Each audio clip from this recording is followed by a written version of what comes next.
On featuring our guest Juan Morales, a close friend of ours, and also a digital content creator for TSN, MLSE, and the Ryerson Rams. Juan, how's it going? Not bad. Sitting in quarantine here in, suburban Oakville and trying to keep busy like the rest of us. Thanks for having me on. No problem, Juan. So, obviously, over the years, we met 2-3 years ago, and, you mentored us when we came into school. Obviously, for those who don't know, Juan is a year older than us in terms of school. So, and, when we met you, you're kind of like always like, I want to be on air. I love hockey, this and that. And then you just took a shift and started creating content. And I'd say you're one of the best, maybe the best content creator I've seen at Ryerson. And, your stuff's all over TSN half the time and MLSE. So what inspired you to make that shift? Honestly, I can't pin it to one exact thing. I know before sport media and university came, I never touched the camera. I never touched Photoshop. That was never on my radar. And then I remember in, first year, we make a feature in first year, second semester, something like that. And then I remember doing it on one of the hockey guys at that time. And I really liked the idea of storytelling. And I really liked the idea of being able to, this goes way back more than just when I met you. In first year, I hated the fact that I had to use a camera. I didn't know what ISO was, didn't know what aperture was, didn't know whatever. And don't even ask me about Photoshop. That's a different story. But yeah, I just like the idea of telling a story. I like the idea of being able to communicate something. Because I used to be a writer. I like the idea of communicating something in a way that wasn't just words. And then I think, I don't know, I like the idea of being on air. I like the idea of live television, but I think I just realized after talking to people and kind of seeing what the landscape of this industry was, that it's becoming digital. Do you know what I mean? Don't get me wrong, TV will always be there, and broadcasting is always going to be a thing because you need live sports, as we see right now. We're desperate for it because nothing's going on. But I think I kind of had to realize, hey, if you want to have a semi-stable lifestyle where a job that can give you consistent work, you have to kind of adapt and become more used to the digital. So I kind of sat myself down and had a conversation kind of with myself, wrote down what I thought I'd wanted to do. And then I just realized there was stuff like video production. I've been able to do freelance stuff, not really with sports at all. So I'm able to, if I was on air, you can't necessarily step out of your realm as a sport broadcaster, right? But with this, it was I don't have just to do video for sports. I can do it for restaurants. I've done restaurant videos, corporate events, and you're able to broaden that and make more connections, get more work. And the same with graphic design. I'm very much focused in the sports side, obviously, with what I've done for Ryerson and TSN, but at the same time, it's there's no reason why I can't just step out of that. So I think for me, it was just realizing hey, things are changing. Everything's digital, everything's on Twitter, everything's on Instagram. And they was just kind of I knew I kind of had to adapt with the times. And that's kind of the reason why I stepped away from the whole, I want to be on air, I want to be on broadcast. Let's focus more on content and digital. So that's kind of a abridged version of how I got into that. And you seem you spoke earlier, and Brandon talked about how you want to be on air at one point, and how you said you enjoy writing as well, along with the graphic design. So how important do you think it is to kind of be a jack of all trades, I'd say, and kind of have your hands in a bunch of different areas?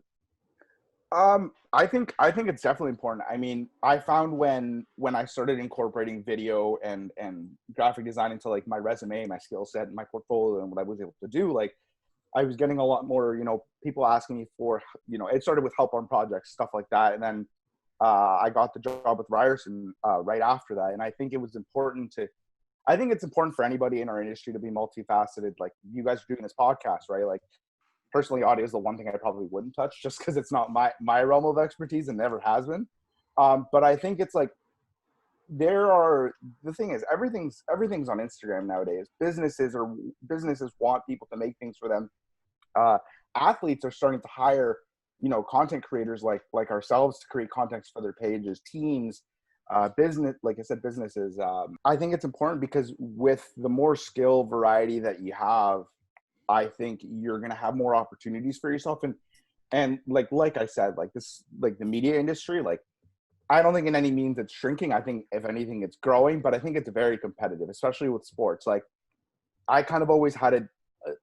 I've always had this mentality. It's like, if you're not working hard enough and if you're not becoming better and if you're not evolving, someone is trying to take your job. Someone is trying to take your position. And like I'll look at you guys, like you guys are pumping out some serious content, and like I wouldn't be shocked if one day I'm working for one of you guys. Like everyone in our program, and not even in our program, in our industry, is like working hard. Like over this pandemic, I've connected with so many people, not just in sports content, but in just general content. And it's like, you slowly come to the realization is like, if you don't become a jack of all trades, like you say, like someone's going to take your job. Someone's going to take your position. It's like sports, you know what I mean? Someone's ready to come off the bench and take that starting spot. And so my whole thing is like, if I just get good at everything, I'll always find a spot no matter what. And I think, and you know, shout out Joe Recupero, our professor. I can't remember what year he said it in, but he always recommended us to become a jack of all trades. He always recommended us like, get good at everything, like learn everything, get to know everything. Cause you never know what you kind of have to do one day, what position you get put into. So I think it was just like the same thing, like the realization times are changing, but I just didn't want to be caught graduating and not have anything. So I kind of had to position myself and be like, I have to get good at videography. I have to get good at graphic design.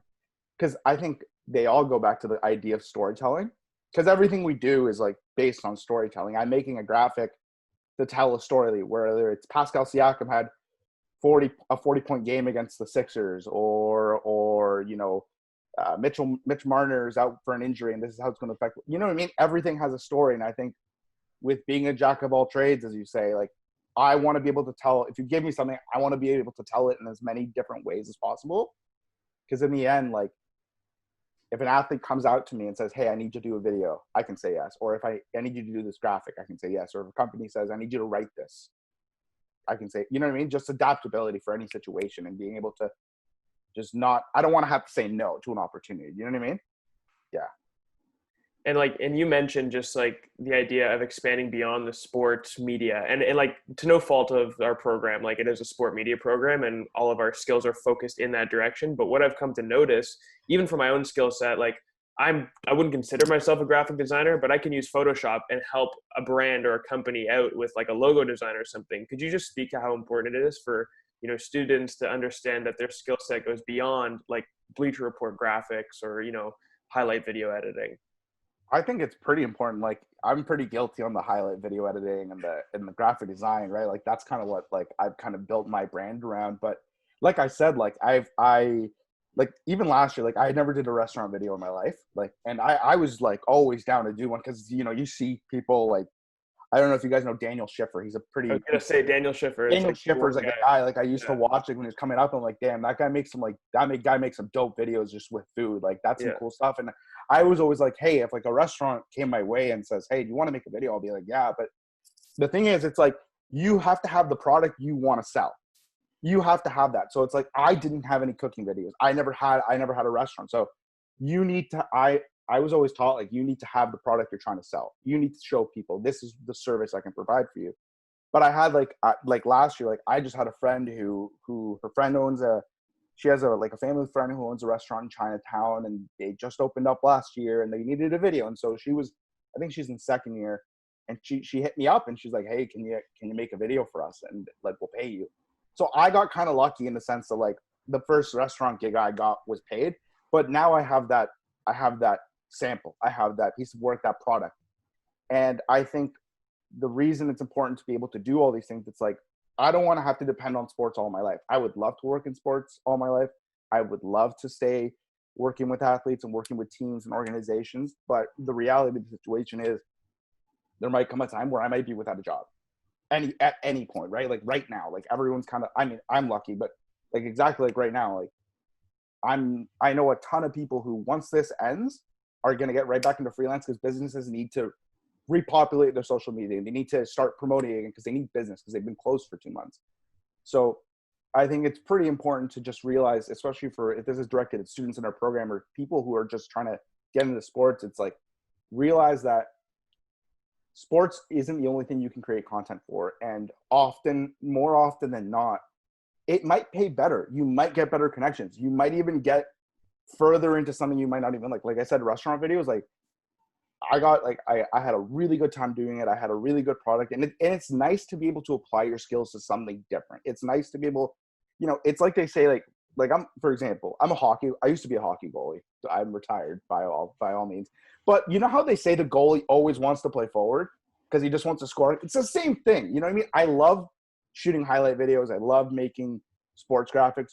But like I did a restaurant video, which was a lot of fun. I did an advertisement video for a friend of a friend last year. I did a gym video, kind of related, but not really the same. And those were areas where I could just kind of step out of my comfort zone and get doing something new. And like I did a gala video too, which was pretty interesting. I would love to get into weddings because those people make a lot of money. And it's a cool experience to shoot a wedding. You know what I mean? It's not something you do every day. So I think it's, I think for anybody in our program or even in our line of work in sports, it's like, keep in mind, like, there are way more opportunities. You can grow your skill set so much more. And like a lot of the stuff I learned, specifically video, because graphics is stuck mainly in sports for the most part. But I think for the video side, and like, even if you're a content writer, even if you're a photographer, even if you're like a person who does podcasts, like, even if whatever you do, right? Like, I think it's important to realize like your skill set can be grown so much through other avenues. Like I learned skills when I was shooting a restaurant video I never thought I would use lighting wise. And I used the same technique in a video I did last year for the men's hockey team for the intro video. It's cross applicable. So I think it's like, you learn so much more and you gain so much more experience. And I think that's the biggest thing by broadening your horizons. And I think it's important for anybody to do, especially in our industry. You're a big advocate for getting paid for your work. Like you stress it more and more in time. And, I'm one who sometimes I'll do favors. I really don't charge people. I translate videos in Italian for certain companies, this and that. I don't really tell people about that because, it doesn't really matter. I made a couple of graphics here and there, but I don't really charge them because I know that I did you a favor. Now you're going to do me a favor in the future. But for your work, it's different because you're pumping out content, and a video it takes 3 hours compared to 30 minutes to translate a sentence. So how important is it to take that leap from volunteerism to getting paid for your job and the work you put in? I think there's a time and a place to do free work. I think there's a time, like you said, like doing favors. I think there's a time and a place, and I think you have to choose the right people you want to do a favor for. Like if I'm shooting a restaurant video where, for example, like this one I did for that restaurant, I had to get there at a specific hour. I had to rent some gear. I had to pay for the rights for music. I had to take time out of my day and I had to switch a shift for work. So already, like, I'm not going to work that day because of this. I'm switching my shift. I'm losing money. I'm losing money because I'm renting gear and paying for music rights, transport. When it comes to something like that, which is a bit bigger of a project, you kind of have to, if they say, hey, well, can you do it for free? You have to really sit down and look at how much you're investing and seeing if the exposure, because that's what most people, I'll give you exposure, I'll give you a shout out, we'll share your video, we have a ton of followers. That's great. Like, don't get me wrong, like that's really good. And I think people look down on that because it's like, oh, like who cares? Instagram viewers, like no one's gonna, I think there's merit in people who have a large following who can help you like that. But I think you need to look at how much you're investing and seeing if that investment is going to pay off in another way that isn't financially. And like, we're all in here. We're all in school to get a job. We're all in here to make the bank, right? Like Jesse in his TikTok said, like, you're making that $2,000 a month, but like, I think we're trying to we're trying to survive. We're trying to make money. And like in a sports industry, that's not very forgiving. So I think, like, for example, Ryerson, the first year I worked for Ryerson, I did it for free. You know what I mean? Because shout out Jim, he's my boss, great guy. Like, I went to him, I think in second year, and said, hey, like, I want to work for you guys. I want to do this, do that, do that. And like, the way it worked was like, I didn't work for paid for the first year because he had his guys. He had his people, you know what I mean? He had his people that he worked with, that he wanted to work for him. But he said, hey, if you want to make stuff for us, like, you can do it on a volunteer basis. We'll create a practice hours. So I kind of had to see, you know, I'm investing in a camera, I'm investing in gear, my time. But for me, it's like if I apply myself to this, there's a better chance I'm going to get a job next year. And then it did. It ended up being that I got hired as one of the people for the team, and the year after that, which is this last year, and then it would have been this year. I've been going back, but with everything being, you don't know. But like that's the thing. Like I knew there was an investment where, you know, I would get the job, and make some money, right? So that's the way I kind of look at it. Again, there's times to do favors. Like I have friends who are athletes. I have friends who, you know, just want help making a graphic for a project, or they need help with a quick video. Like I don't mind just saying, yeah, sure, like I got you, right? But if it's a bigger, I think the criteria I use, it's like how much time are you spending on it? How much money are you spending on it? Is it worth your time and effort to do it for little to no monetary value, right? Like I had a friend who's a broadcaster when I was with Brampton Bees. I did an internship with them 2-3 summers ago, and then their broadcast guy just at the beginning of the pandemic shot me a message like, hey, I'm doing this demo reel. I need you to edit it. Could you do it? I'll pay you. And it, you know, that's like, it's a friend, and he recognizes that there has to be a I'll scratch your back, you'll scratch my back. So that's a situation where it works out. But I've also had people, especially during the pandemic, and I get it, not everyone's making the bag, right? Like not everyone's getting cash, but during the pandemic, there were people who've reached out to me. They're like, hey, I would love to work with you, but I can't pay you. And then I've had to turn some down because it's like, I can't reasonably take my time up when I'm doing stuff for other clients, when I'm doing stuff for TSN right now, and I'm making money, which is, again, the most important thing in our society. If you don't have money, you know what I mean? Like you can't buy a house, you can't buy a car, you can't, you know what I mean? It's all about the future. And I see it as a long-term goal.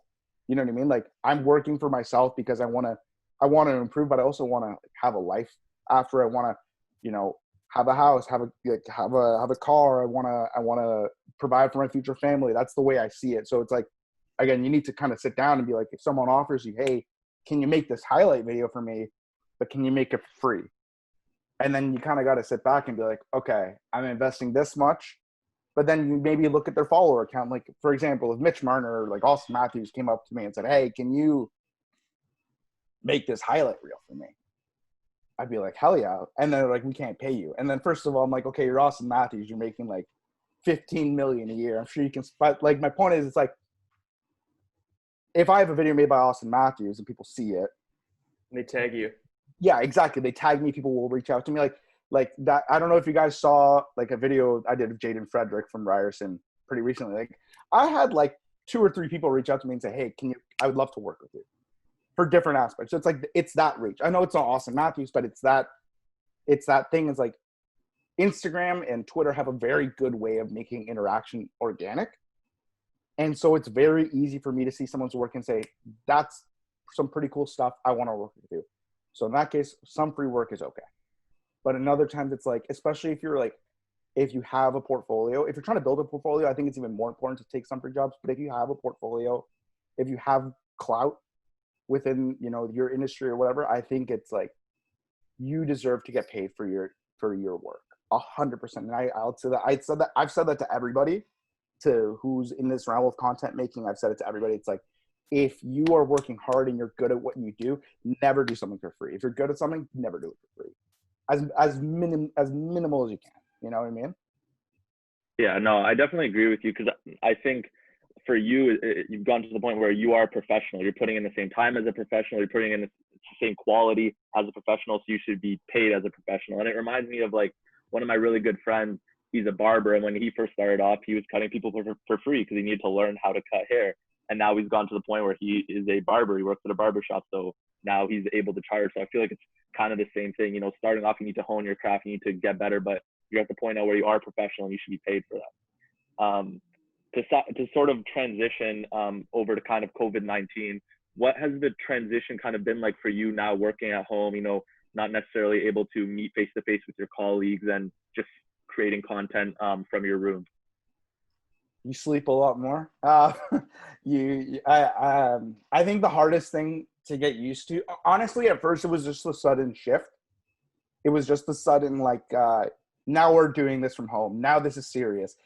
Cause like for me, like, I remember like it was the moment where in the Utah Jazz and Oklahoma City game, like I just saw it on Twitter, like, oh, like Rudy Gobert has COVID-19, and then everything, and then like I like right away, like that's when it started getting serious. And I think the transition started from there, but it was just, you know, I still went to TSN to the office a couple of days after that, here and there, until like they really said, okay, we should really stay from home. And then from there, it's been really, at first it was harder because it's like I'm in my room. I started to set up my own workspace here. I've invested a little more knowing that I'm going to be here for a bit of a prolonged time. And at first it was harder because it's like my bed is right next to me. I have like my Xbox. I bought a Nintendo Switch like everyone else did in this world. There's distractions. My family's here. I interact with them. You know what I mean? Like sometimes my mom will pop in the room when I'm in the middle of a work call or I'm working on a graphic, and I'm a big, like, if I'm working, like I'm in the zone. So it's like there's distractions. Like my dog scratching the door 5 minutes ago. There's constant things kind of taking your attention while if you're at the office or if you're at even a Starbucks, you're kind of there by yourself. You're kind of in the zone. You're kind of like there just to get productive. I had to kind of teach myself to be disciplined. And, you know, if I'm working from 6 to 2, which is my normal shift with TSN from home, it's like that 6 to 2 is like I have to focus 110% on what I'm doing, or I'm going to get sidetracked. I'm going to end up lying on my bed on Twitter if I don't focus enough. And so I think the hardest thing to transition was that, you know, mental focus and discipline to, like, you know, you're at home, it's comfortable, I get it, but you have a job to do. And I think that's the biggest thing people have struggled with. It's just that distraction. Don't get me wrong, it's convenient and it's great, and, you know, I don't necessarily miss the drive to Scarborough. As much as I do miss being in the office and seeing everybody, it's like it's nice to not have to do that drive. But I think that's been the biggest change. And then, like you said, like working with my coworkers, it's a little bit different because we're all on Slack for TSN, right? We're all chatting on this application, which lets us, you know, be productive and organized and plan things. And then we have a weekly Zoom call, which is great. We get to see each other, and like those everyone on Bar Down, like great guys and girls, like all like Jesse Pollock would say, absolute beauties. Like, you know what I mean? Like they're all really talented, really smart, really hardworking people. And like, you know, joining there, like I was just like, oh, like I'm kind of out of my league. And like it's been fun just to get to know them and become a part of that group. And, you know, it's hard not to be with them when you're working, but like, you know, you're all still working together and going towards the same goal, which is, you know, making content and sharing things and informing people. And I think that's been the easiest thing. It's like, even though you're working from home and that's a little hard, it's like knowing who you're working with, and the fact that you like who you're working with, it makes it a lot easier to be productive. Could you just speak to how important it is right now for young people who want to, you know, be where you are, essentially, to, you know, take the time right now, wherever they're at, to kind of start chipping away at skill sets and, you know, kind of developing, you know, more of a depth in their bag? I think it's important because, like, you know, I know a ton of people, and I don't know if you guys, you know, I know maybe you guys did too. Like a ton of people lost their jobs, temporarily laid off because nothing's open. So like you mentioned that I'm with MLSE. I'm a freelance video editor with them, but I'm not working with them right now because the Raptors aren't playing. The Leafs aren't playing. TFC. They've essentially shut down, obviously, a lot as well as their teams did. So if I never got into Photoshop back in, I don't know, second, third year, like I wouldn't have this job at TSN right now. I wouldn't. And for me, it was like a little backstory, because this actually applies to your whole, how would you tell people, you know, our age or people who are trying to get to where I am? And just for the record, like I don't think where I am is like the pinnacle. I want to keep going. I love Bar Down, and I want to just keep getting better for TSN, for Bar Down. I want to keep going. But I think the biggest thing is understanding that you have to just sit down and be disciplined. When I wanted to get into Photoshop, it was like I hated Photoshop in first year. I didn't want to touch it with a 10-foot pole. And then I think the summer between second and third year, I was like, I need to get good at this because this is important. I saw people, like a lot of my friends, making like really cool shit. Like, sorry, I don't know if I could swear. Really cool You're stuff on Instagram. And I'm like, damn, that's cool. And like, I know there's a market for that out there. There's a whole community behind sports design that I've very luckily met a lot of people and got to be part of. So I sat myself down one summer and I try to make something every day just to get better. And like, I think that's the thing, is having the patience to sit down and learn something new. And during the pandemic, like there's been no better time to sit down and get better at something. Like I've been trying to, I could have sat on my ass and done nothing for 2 months. I could have played video games. Don't get me wrong. There's nothing wrong.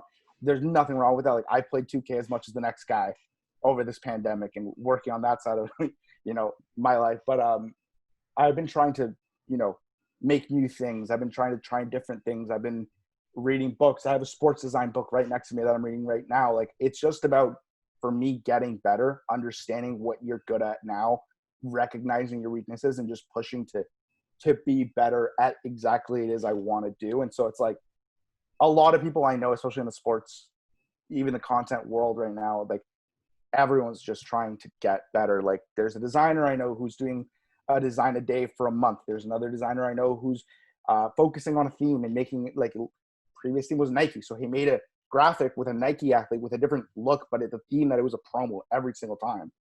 And it just allows you to get better at something you might not be good at. So like for me, it's like when I'm with TSN, like I'm trying to create something different every time. I'm working 3 to 4 times a week, 2 to 3 times a week. And I feel like a lot of specifically designers fall into like, you have a look, which is fine. Everyone has their brand, but I want to keep making something new every time. Same thing with my videos. You know what I mean? Like I dropped 2 basketball mixtapes within the last month. It's the same kind of idea, but I want it to have a different look every time. I want the flow to be different. I want to keep trying to do different things so I learn different things and apply it in the future. So I think during the pandemic, it's been the best time to do that because, that's worked for me. TSN, I'm lucky to still be there because they kept all their social team on, which is fantastic. But like, there was no complacency, and I think a lot of people have understood that. And like, you guys started this, you know what I mean? You guys have this. You guys are doing the same thing. You guys are pushing yourselves. You guys are making something new. You guys are talking to different people. This is going to help so many aspects of what you guys want to do, right? So I think it's that kind of same mentality. You know what I mean? You want to keep getting better, keep trying different things, step outside of your comfort zone, kind of thing. Where do you see yourself in 5 years? Do you see yourself in Toronto? What's the expansion looking like? Do you have a plan? Honestly, I had this conversation with myself like 3 times a day. Like I'll be sitting at my desk and like, what do I want to do? Like once I'm done at Ryerson, what do I want to do once maybe like, maybe if I go to the States, what if I go to Europe? I see myself, like, if you were to ask me this now, it might change tomorrow. It might change in a year. But I've kind of always settled upon the fact that, I want to keep doing content. I love video. I love graphics. I would love to get into audio more. It depends. It honestly depends on how my career shifts. I would love one day to, one thing I've always thought was really cool, and I've spoken to a few people about it, is being a creative producer or creative director at like NCAA university. You know what I mean? Like those college sports in the States, like hella good, hella dope. Like the athletes are great. Don't get me wrong. I love Ryerson. And honestly, if I was to get a full-time position with Ryerson down the line, I wouldn't say no either, because that place is like home to me. But like being a creative producer, a creative individual in an NCAA program for a little bit in the States would be super cool. Their programs are great. A lot of them are pumping really cool stuff. A lot of cool and, great content creators who I look up to started there. You know what I mean?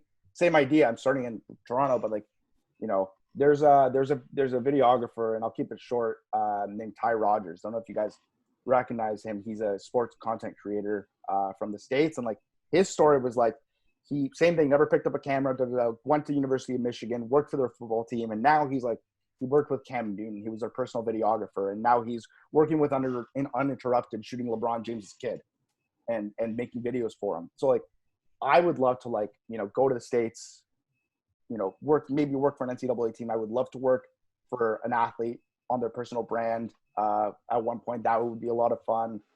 I'm already working with a professional team with MLSE to some extent. It's a little different than other teams and their staff work, but don't get me wrong.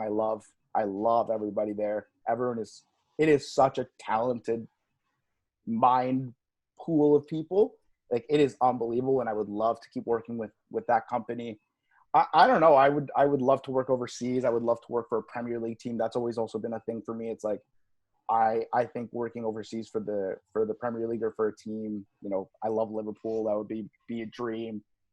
It just kind of depends. You know what I mean? I can't map it out because, I might be in Toronto now, but I could be in LA next year if the right opportunity came up. You know, I know people who have gotten offers from NFL teams and NBA teams and NCAA programs and have had to move like that, right? So it's hard to map out.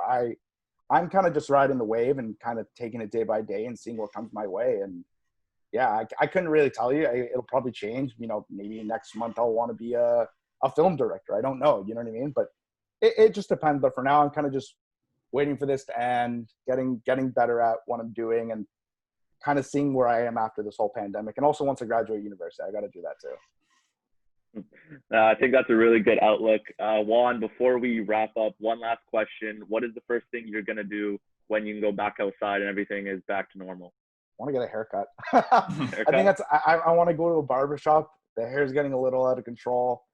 All kidding aside, like other than that, like I just want to see like friends and like, you know, coworkers. I want to go back to Ryerson. That place is home for me. It's been home for me for four years. I'm going to go back for a fifth year.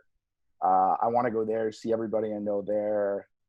I just want to see people, man. Like, don't get me wrong, I love my family, but it's been 60 plus days cooped up with them. And, you know, I want to see other human beings, but I think seeing family, I also want to shoot sports. I miss that a lot. Yeah. I think the biggest thing is like, I can be at home and make 10 highlight reels or 25 graphics, but like, I'm not shooting anything live. That's where, for me, it's like, I love video editing, but shooting stuff live, it's like, that's the thing that gets me going, and that's exciting, and that's why I'm in it for that. With that, Juan, we want to thank you for taking the time to talk to us. Honestly, it's been kind of wild how much you've improved from when you started in such a short period of time, and I think we're all excited to see how much higher that gets. So thank you for taking the time to talk to us, and we'll talk to you soon. Thanks, guys. Keep it up. This stuff's hella dope. You guys are doing an unreal job. When I saw this, I'm like, that's some good stuff. So keep it up for sure. Thank you. Thanks, Appreciate it.